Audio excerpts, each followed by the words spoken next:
அஸ்ஸலாமு அலைக்கும் நண்பர்களே. டியூஸ்டே மார்னிங் அர்ஷத் குட்டி லஞ்ச் பாக்ஸ் பார்க்கலாம் வாங்க. உருளைக்கிழங்கு சாதம், சிப்ஸ் வச்சுருக்கேன், கொஞ்சம் நட்ஸ் வச்சுருக்கேன். ஸ்நாக்ஸுக்கு கேக்கு, பாதுஷா, பிஸ்கட் வச்சுருக்கேன். ஜூஸ் வந்து ரோஸ் மில்க். ஸோ லஞ்ச் பேக்கை பேக் பண்ணி வந்து வெளியில் வச்சாச்சு. அர்ஷத் குட்டியும் கிளப்பிட்டு வேன் ஏற்றி விட்டுட்டேன். ஸோ வீட்டுக்கு போயிட்டு கொஞ்சம் நேரம் ரிலாக்ஸாக உட்காந்தேன். ஃபஸ்ட்டு கால்லாம் ரொம்ப வலி.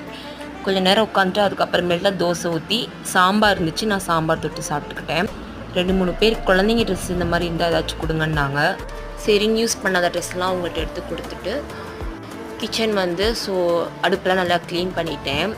அடுப்பை நல்லா ஸ்க்ரப் போட்டு க்ளீன் பண்ணிடுவேன்.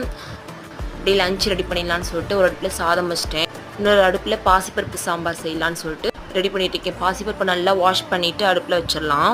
2 வெங்காயம், மஞ்சத்தூள், உப்பு, பெருங்காயம், சீரகம் எல்லாம் போட்டு வெந்ததுக்கப்புறமேலு கடுகு, உளுந்தம்பருப்பு, கருவேப்பிலை, வரமிளகா போட்டு தாளிச்சோம்னா ரெடி.